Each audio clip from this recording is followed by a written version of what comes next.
आज हम जिस फिल्म की कहानी लेकर आए हैं उसका नाम है माँ 2025। बिना वक्त खराब किए चलिए शुरू करते हैं इस दिलचस्प कहानी को। फिल्म की शुरुआत होती है अंबिका नाम की महिला से, जो स्कूल की लड़कियों को माँ काली की एक पौराणिक कहानी सुना रही होती है। तभी वहाँ आता है उसका पति शुभंकर और दोनों आपस में बातचीत करने लगते हैं। इसी दौरान हमें पता चलता है कि इन दोनों की एक बेटी है श्वेता, जो काफी समय से अपने पिता के गांव चंद्रपुर जाना चाहती है, मगर अंबिका और शुभंकर उसे कभी भी वहां नहीं ले जाते, जिससे श्वेता थोड़ी उदास रहने लगी है। श्वेता अपने मम्मी पापा से पूछती है कि वो उसे चंद्रपुर क्यों नहीं ले जाते, लेकिन दोनों चुप्पी साध लेते हैं। रात को शुभंकर अंबिका से कहता है कि अब श्वेता को सच्चाई बता देनी चाहिए, लेकिन अंबिका साफ मना कर देती है। वो कहती है कि श्वेता अभी बहुत छोटी है और इतनी बड़ी बातें नहीं समझ पाएगी। उसी वक्त शुभंकर को एक कॉल आता है चंद्रपुर से उसके पुराने दोस्त का।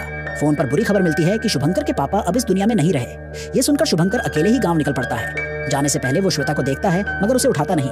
गांव जाकर शुभंकर अपने पापा का अंतिम संस्कार करता है। वो अंबिका को कॉल करके बताता है कि वो आज रात ही लौट आएगा, क्योंकि उसका वहां रुकने का मन बिल्कुल भी नहीं है। फिर वो गांव के सरपंच जी से मिलता है और कहता है कि वो इस पुरानी हवेली को बेचना चाहता है। असल में शुभंकर का इस जगह से कोई लगाव नहीं बचा था। सरपंच जी को ये सुनकर झटका लगता है और वो समझाते हैं कि गांव अब पहले जैसा नहीं रहा। अब लोग बेटी और बेटे में फर्क नहीं करते, इसलिए शुभंकर को भी अब बातें छुपाना छोड़ देना चाहिए। मगर शुभंकर साफ कह देता है कि उसे हवेली बेचनी ही है। इधर दूसरी ओर अंबिका श्वेता का टैबलेट देख रही होती है, जहाँ उसे एक फोटो नजर आती है। वो फोटो देखकर वो तुरंत शुभंकर को भेजती है। फोटो देखकर शुभंकर चौंक जाता है और घबराकर अंबिका को कॉल करने की कोशिश करता है। शुभंकर की आवाज अंबिका को सुनाई नहीं दे रही थी और तभी कुछ पेड़ों की टहनियां उसकी कार की तरफ बढ़ने लगती हैं, जैसे किसी अदृश्य ताकत ने उन्हें जिंदा कर दिया हो। कुछ ही पल में वो टहनियां पूरी कार को चारों तरफ से जकड़ लेती हैं और फिर कार में जोरदार धमाका होता है, आग लग जाती है। शुभंकर की वहीं मौत हो जाती है। इस सीन से ऐसा लग रहा था जैसे कोई जंगल का राक्षस या कोई पेड़ों की आत्मा शुभंकर की जान ले रही हो, लेकिन असल में अंबिका को सिर्फ यही पता चलता है कि कार में आग लगने से शुभंकर की मौत हो गई है। ये खबर सुनकर अंबिका और श्वेता दोनों ही अंदर से पूरी तरह टूट जाती हैं और फिर देखते ही देखते 3 महीने बीत जाते हैं। 3 महीने बाद अंबिका को सरपंच जी का फोन आता है। वो बताते हैं कि अब एक एजेंट मिल गया है जो हवेली खरीदने का सौदा कर सकता है। बस अंबिका को खुद आकर कागजात दिखाने होंगे। अंबिका सोचती है और वहां जाने के लिए तैयार हो जाती है, लेकिन श्वेता कहती है कि वो भी साथ चलेगी, क्योंकि वो नहीं चाहती कि मम्मी अकेले जाएं। उसके पापा भी अकेले ही गए थे। और फिर क्या हुआ? अंबिका पहले थोड़ी हिचकिचाती है, मगर फिर मान जाती है और दोनों माँ बेटी चंद्रपुर निकल पड़ते हैं। चंद्रपुर पहुंचने के बाद अंबिका चारों ओर देखने लगती है। उसे सब कुछ अजीब लग रहा था, जैसे कुछ अनजाना डर उसके आसपास घूम रहा हो, मगर वो ये सब श्वेता से छुपा लेती है। हवेली में काम करने वाली एक औरत थी, नंदिनी। वो अंबिका और श्वेता को पसंद नहीं करती थी, लेकिन अंबिका इस पर कोई बात नहीं करती। वहीं नंदिनी की बेटी थी दीपिका, जिससे श्वेता की अच्छी दोस्ती हो जाती है। अगले दिन सरपंच एक प्रॉपर्टी एजेंट को लेकर आते हैं, लेकिन एजेंट कहता है कि यह हवेली बिक ही नहीं सकती, क्योंकि गांव में लोग इसे श्रापित घर मानते हैं। ये सुनकर अंबिका हैरान रह जाती है। उसे तो इस बारे में किसी ने कुछ बताया ही नहीं था। अंबिका जब सरपंच से पूछती है तो सरपंच कहता है कि ये सब एजेंट की बहानेबाजी है, ऐसी कोई डरने वाली बात नहीं है। वहीं दूसरी ओर श्वेता और दीपिका बैठी होती हैं। श्वेता दीपिका को अपने टैब में कुछ फोटोज दिखा रही थी। इसी बीच वो एक ऐसा फोटो दिखा देती है, वही पेड़ वाला फोटो जो पहले टैब में दिखा था। इस फोटो को देखते ही दीपिका का चेहरा डर से सफेद पड़ जाता है। ये तो हमारे गांव वाला पेड़ है।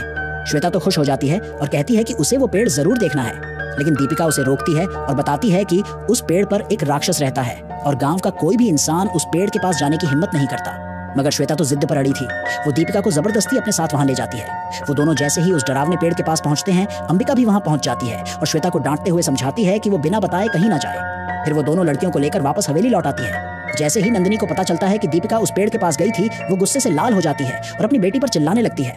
तभी अंबिका कहती है, अब तुम्हारी बेटी बड़ी हो गई है, उसका ध्यान रखना जरूरी है। दरअसल दीपिका को पीरियड्स शुरू हो गए थे और ये बात जानकर नंदिनी और भी ज्यादा भड़क जाती है। वो दीपिका को एक कमरे में बंद कर देती है और सख्त हिदायत देती है कि खिड़कियां ना खोलना। थोड़ी देर बाद हम देखते हैं कि उसी कमरे में वो अजीब सा पेड़ जैसा राक्षस आ जाता है और वो दीपिका को उठाकर ले जाता है। जब नंदिनी दरवाजा खोलती है तो वो देखती है कि दीपिका वहां नहीं है। वो समझ जाती है कि राक्षस उसकी बेटी को उठा ले गया है। अब वो गुस्से में श्वेता को दोष देने लगती है कि उसी की वजह से ये सब हुआ। श्वेता भी बहुत डर जाती है। फिर अंबिका पुलिस को बुलाती है। जब पुलिस ऑफिसर आता है तो अंबिका बताती है कि उसकी नजरों के सामने दीपिका गायब हो गई और पुलिस बताता है कि पिछले 3 महीनों में ऐसी कई लड़कियां गायब हुई हैं, लेकिन अजीब बात यह है कि 3-4 दिन बाद वो खुद ही वापस आ जाती हैं। ये बात सुनकर अंबिका और पुलिस ऑफिसर दोनों हैरान रह जाते हैं। अब वो दोनों मिलकर दीपिका को ढूंढने का फैसला करते हैं। गांव वालों का भी मानना था कि राक्षस दीपिका को लेकर गया है, इसलिए सब उस पेड़ के पास पहुंचते हैं। वहां पर अंबिका को कई अजनबी लड़कियां दिखाई देती हैं, मगर जब वो उनके पास जाकर बात करने की कोशिश करती है, वो लड़कियां एक पल में गायब हो जाती हैं। अंबिका और पुलिस मिलकर हर जगह तलाश करते हैं, मगर किसी का भी कुछ पता नहीं चलता। अंबिका की चिंता अब और भी बढ़ चुकी थी। थक हार कर जब वो अपने कमरे में लौटती है, जब अंबिका अपने रूम में लौटती है तो देखती है कि श्वेता बहुत ज्यादा डरी हुई है। उसे समझ नहीं आ रहा था कि गांव वाले उस पर इल्जाम क्यों लगा रहे हैं। अंबिका उसे समझाती है कि बेटा, लोगों की बातों पर ध्यान मत दो, लेकिन अब श्वेता के सब्र का बांध टूट चुका था। वो अंबिका से सच्चाई जानना चाहती थी। तब अंबिका उसे पूरा सच बताना शुरू करती है। दरअसल बहुत साल पहले एक भयानक राक्षस को एक ऐसा वरदान मिला था कि अगर उसके खून की एक भी बूंद जमीन पर गिरेगी तो वहां से उसका एक और रूप पैदा हो जाएगा। इस वरदान के बाद राक्षस ने देवताओं को परेशान करना शुरू कर दिया। जब देवता उस पर हमला करते तो उसका खून गिरता और भी ज्यादा राक्षस पैदा हो जाते। इससे परेशान होकर देवता माँ काली के पास गए। माँ काली ने तय किया कि वो खुद उस राक्षस का अंत करेंगी। जब उन्होंने युद्ध किया तो उन्होंने उसके खून को जमीन पर गिरने ही नहीं दिया और इसी तरह राक्षस को मार दिया गया। लेकिन राक्षस के खून की एक बूंद चंद्रपुर में गिर गई थी। वो बूंद एक पेड़ पर गिरी और तब से वो पेड़ उस खून का असर लेकर एक अजीब सी शक्ति से भर गया। अब वो राक्षस अपने शरीर से और खून गिराकर खुद को बढ़ा नहीं सकता था, इसलिए वो पेड़ के पास रहने वाले लोगों को अजीब अजीब तरीके से परेशान करने लगा। इस समस्या से परेशान होकर एक आदमी ने माँ देवी की आराधना की और राक्षस को खत्म करने की शक्ति मांगी। माँ ने उसे शक्ति दी। वो राक्षस को खत्म करने गया, लेकिन राक्षस कहीं छुप गया। उस आदमी को लगा कि अब सब ठीक है तो वो निश्चिंत हो गया, मगर राक्षस ने उसकी बेटी के पेट में अपना बीज डाल दिया था। वो लड़की प्रेग्नेंट हो गई, लेकिन जब सच सामने आया कि उसके अंदर राक्षस का बच्चा पल रहा है तो उस आदमी ने खुद अपनी बेटी को मार दिया ताकि वो राक्षस फिर से दुनिया में ना आ सके। तब से उनके पूरे खानदान में जब भी कोई बेटी जन्म लेती तो घर वाले मान लेते कि शायद उसमें भी राक्षस का बीज हो सकता है। इस डर से हर बेटी को मार दिया जाता। अब अंबिका बताती है कि श्वेता भी उसी खानदान से है और वो आदमी जिसने सबसे पहले अपनी बेटी को मारा था शुभंकर का पूर्वज था, मगर शुभंकर को इन बातों पर जरा भी विश्वास नहीं था। अंबिका आगे बताती है कि जब श्वेता पैदा हुई थी तब शुभंकर ने अपने पापा से झूठ बोल दिया था कि उन्हें बेटा हुआ है। असल में शुभंकर की माँ जब प्रेग्नेंट थी तो उन्हें जुड़वा बच्चे हुए थे, एक बेटा जो शुभंकर था और एक बेटी। लेकिन जैसे ही उसके पापा को पता चला कि एक लड़की भी पैदा हुई है, उन्होंने उसे पुरोहित को सौंप दिया और पुरोहित ने उस नन्ही बच्ची की बलि दे दी। ये सुनकर श्वेता का दिल दहल जाता है, मगर अंबिका उसे समझाती है डरने की जरूरत नहीं है, अब सब ठीक है। अगले दिन पुलिस ऑफिसर सरपंच जी के साथ उन सभी लड़कियों से पूछताछ करता है जो पहले गायब हो चुकी थी। पुलिस ऑफिसर पूछता है, आखिर हुआ क्या था जब तुम लोग गायब हुई थी? लेकिन सभी लड़कियों को कुछ भी याद नहीं था। ये सुनकर पुलिस अफसर भी चौंक जाता है। उधर अंबिका को एक पुराना लेटर मिलता है जो शुभंकर ने छोड़ा था। उसमें लिखा था कि उस राक्षस को कैसे खत्म किया जा सकता है। अंबिका जब ये पढ़ रही होती है उसे सपने में माँ देवी के दर्शन होते हैं। वो घबरा जाती है। अंबिका के घर में एक पुराना मंदिर था जो पिछले 40 सालों से बंद पड़ा था। गांव की परंपरा थी कि जिसे देवी माँ सपने में दर्शन देती थी उसी के हाथों मंदिर के दरवाजे खुलते थे और वही पूजा करता था। 40 साल पहले पुरोहित को सपना आया था और उसी ने पूजा की थी। अब इस बार सपना आया था अंबिका को। अंबिका फैसला करती है कि अब की बार वो खुद पूजा करेगी और वो मंदिर के दरवाजे खोल देती है। गांव वालों को जब ये खबर मिलती है तो सब बहुत खुश हो जाते हैं। सालों से लोग देवी के दर्शन के लिए तरस रहे थे। अब सब अंबिका के घर पूजा में शामिल होने आने लगते हैं। इसी दौरान दीपिका वापस लौट आती है। उसे देखकर सब लोग हैरान भी होते हैं और खुश भी। अंबिका दीपिका से पूछती है, तुम्हारे साथ क्या हुआ था? मगर दीपिका को भी कुछ याद नहीं होता। उसे हॉस्पिटल ले जाया जाता है। डॉक्टर चेकअप करके बताती है कि इन सभी लड़कियों के पीरियड्स हमेशा के लिए बंद हो चुके हैं। ये सुनकर अंबिका चौंक जाती है। डॉक्टर कहती है, इनके साथ कोई शारीरिक जबरदस्ती नहीं हुई है, लेकिन फिर भी उनका शरीर कुछ अजीब तरीके से बदल गया है। अंबिका देखती है कि श्वेता अपने पेट को पकड़कर तड़प रही है। उसे समझ में आ जाता है कि शायद श्वेता के भी पीरियड्स शुरू होने वाले हैं और कुछ देर बाद ऐसा सच में होता है। ये देखकर अंबिका और ज्यादा डर जाती है। रात को अचानक हम देखते हैं कि दीपिका उठकर धीरे धीरे श्वेता के कमरे की तरफ बढ़ रही है, लेकिन उसका चेहरा और चलने का अंदाज बता रहा था वो किसी आत्मा के कब्जे में थी। दीपिका श्वेता को खेलने के बहाने अपने साथ बाहर ले जाती है, ठीक उसी शापित पेड़ के पास। वहाँ पहले से और भी लड़कियां मौजूद थी जिन पर भी वही असर दिख रहा था। उधर अंबिका की भी अचानक आंख खुल जाती है। वो जैसे ही देखती है कि श्वेता कमरे में नहीं है तो घबराकर उसके पीछे बाहर भागती है।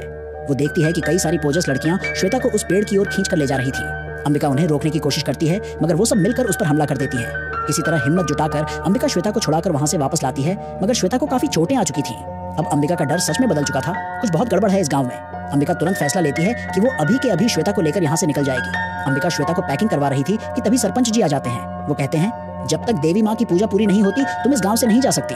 मगर अंबिका उनकी एक नहीं सुनती। वो श्वेता को लेकर कार में बैठ जाती है और गाँव छोड़ने लगती है। लेकिन तभी रास्ते में वही गायब हुई सभी लड़कियां उनके सामने आ जाती हैं। अब सब की सब पूरी तरह पोजेस हो चुकी थी। वो कार को रोकती है और अंबिका और श्वेता पर हमला कर देती है। अंबिका जी जान लगाकर श्वेता को बचाने की कोशिश करती है, मगर वो लड़कियां उस पर हावी हो जाती हैं। अंबिका बेहोश हो जाती है और श्वेता को वो अपने साथ ले जाती है। अगले दिन जब अंबिका को होश आता है तो वो किसी अनजान झोपड़ी में थी। वहाँ उसे वो बूढ़ी औरत दिखाई देती है जिसे वो पहले भी देख चुकी थी। वो औरत बताती है, मैं तुम्हारी बेटी को बचाने आई थी, मगर देर हो गई, अब वो उसे कहीं और ले गए हैं। उधर गाँव में पुलिस ऑफिसर भी पहुंचता है। वो अंबिका से मिलने आता है, लेकिन गाँव वाले कहते हैं अंबिका तो रात में ही चली गई थी। साथ में वो ये भी बताते हैं कि सरपंच जी भी रात से गायब हैं और वो सभी लड़कियां भी जो कभी लौट आई थी अब फिर से गायब हो चुकी हैं। गांव वाले जब पुलिस ऑफिसर को बताते हैं कि सरपंच जी भी कल रात से गायब हैं तो पुलिस सब समझ जाता है। उसे याद आता है कि इन्वेस्टिगेशन में सरपंच हमेशा उसके साथ रहता था और जब भी वो लड़कियों से पूछताछ करता कोई कुछ नहीं बताता था। अब सारी सच्चाई सामने आने लगती है। असल में सरपंच ही सबका मास्टरमाइंड था। वही लड़कियों को डरा रहा था कि वो कुछ भी ना कहें।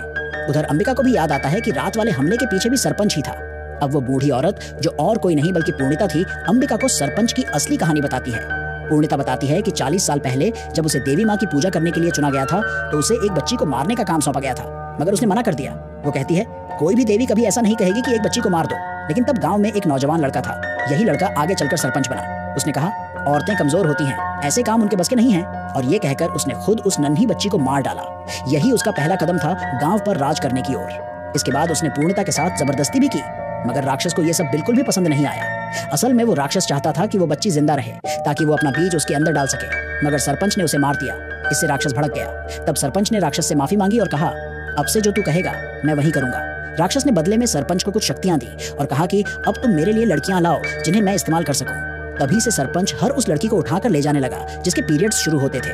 राक्षस उन लड़कियों के अंदर अपना बीज डालता था, लेकिन अब तक कोई भी लड़की उस बीज को संभाल नहीं पाई थी, यानी कि प्रेग्नेंट नहीं हो पाई थी। तब राक्षस ने कहा, अब मुझे उस खानदान की लड़की चाहिए जिसने कभी मेरा बीज अपने अंदर संभाला था। और यही वजह थी कि सरपंच ने शुभंकर के पापा को मारा ताकि शुभंकर गांव लौटे। लेकिन जब शुभंकर अकेला आया तो उसे भी मार दिया ताकि अंबिका और श्वेता को गांव लाया जा सके। और अब राक्षस की निगाह श्वेता पर थी। अब जब अंबिका को यह पता चलता है कि श्वेता उस राक्षस के कब्जे में है तो उसके होश उड़ जाते हैं, मगर अंबिका हार मानने वालों में से नहीं थी। वो कहती है, चाहे जो भी हो जाए मैं अपनी बेटी को बचाकर ही रहूंगी। वो निकलने लगती है, लेकिन तभी वो बूढ़ी औरत पूर्णिता उसे रोक लेती है और कहती है, अगर देवी माँ का आशीर्वाद नहीं होगा तो तू उस राक्षस से जीत नहीं पाएगी। अब अंबिका पूरे विश्वास के साथ देवी माँ की पूजा में बैठ जाती है। उधर जब पुलिस सरपंच को पकड़ने जाती है तो सरपंच सारे पुलिस वालों को मार डालता है। अब गांव में सिर्फ एक ही उम्मीद बची थी, अंबिका। पूजा पूरी करने के बाद अंबिका श्वेता को बचाने निकलती है और पहुंचती है उसी शापित पेड़ के पास। वहां पहले से ही सभी पोजस लड़कियां खड़ी होती हैं जो अब अंबिका पर हमला करने लगती हैं। अंबिका समझ नहीं पा रही थी कि क्या करे, तभी उसे याद आता है उसने देवी माँ की पूजा की है। अब वो अपनी हथेली लड़कियों के सिर पर रखती है और चमत्कार होता है। लड़कियां एक एक करके नॉर्मल हो जाती हैं। अब रास्ता साफ था। अंबिका अब राक्षस के आमने सामने होती है, मगर राक्षस बहुत ताकतवर होता है। वो अंबिका को बुरी तरह टॉर्चर करता है, इतना कि अंबिका के सर से खून बहने लगता है। वो खून जाकर गिरता है उन बच्चियों की हड्डियों पर जिन्हें इस राक्षस ने मारा था। जैसे ही खून उन हड्डियों को छूता है, एक शक्ति अंबिका के अंदर प्रवेश कर जाती है। अब अंबिका के अंदर माँ काली की पूरी शक्ति आ जाती है। अंबिका गुस्से में राक्षस से भिड़ जाती है और अंत में उसे बुरी तरह मार गिराती है। अब सब कुछ शांत हो चुका था। अंबिका सोचती है कि अब सब खत्म हो गया है। वो श्वेता को लेकर वहां से निकलने लगती है, तभी पूर्णिता फिर से आती है और एक कड़वा सच बताती है। श्वेता के अंदर उस राक्षस का बीज पल रहा है, यानी कि अगर कुछ नहीं किया गया तो राक्षस फिर से जन्म लेगा। अब अंबिका के सामने एक भयानक फैसला खड़ा होता है, क्या वो अपनी ही बेटी को मार डाले? वो कहती है, मैं अपनी बेटी को मार दूंगी, मगर अब उसे बचाना माँ काली की जिम्मेदारी होगी। और अंबिका अपना संकल्प लेती है, अब चाहे जो भी हो। अंबिका जैसे ही अपनी बेटी को मारने वाली होती है, तभी एक चमत्कार होता है। आसमान में हलचल होने लगती है और चारों तरफ की सभी आत्माएं एक एक करके मुक्त होने लगती है। ये देखकर पूर्णिता समझ जाती है कि श्वेता के अंदर जो राक्षस का अंश था वो खत्म हो चुका है। वो तुरंत अंबिका को रोक देती है। श्वेता को होश आता है और माँ बेटी एक दूसरे से लिपटकर खूब रोती हैं। उधर सभी वो लड़कियां जो अब तक पोजस थीं, वो भी धीरे धीरे नॉर्मल हो जाती हैं। अब गांव में शांति लौट आई थी, लोग खुश थे, सब कुछ ठीक लग रहा था। कहानी कुछ महीने आगे बढ़ती है। हम देखते हैं एक अंधेरा जंगल जहाँ किसी ने फिर से वही शापित पेड़ को छेड़ दिया है। और तभी एक गहरी आवाज आती है, जब तक धरती पर इंसान रहेगा राक्षस फिर से जन्म लेता रहेगा। इसके साथ ही स्क्रीन काली हो जाती है और मूवी का एंड हो जाता है।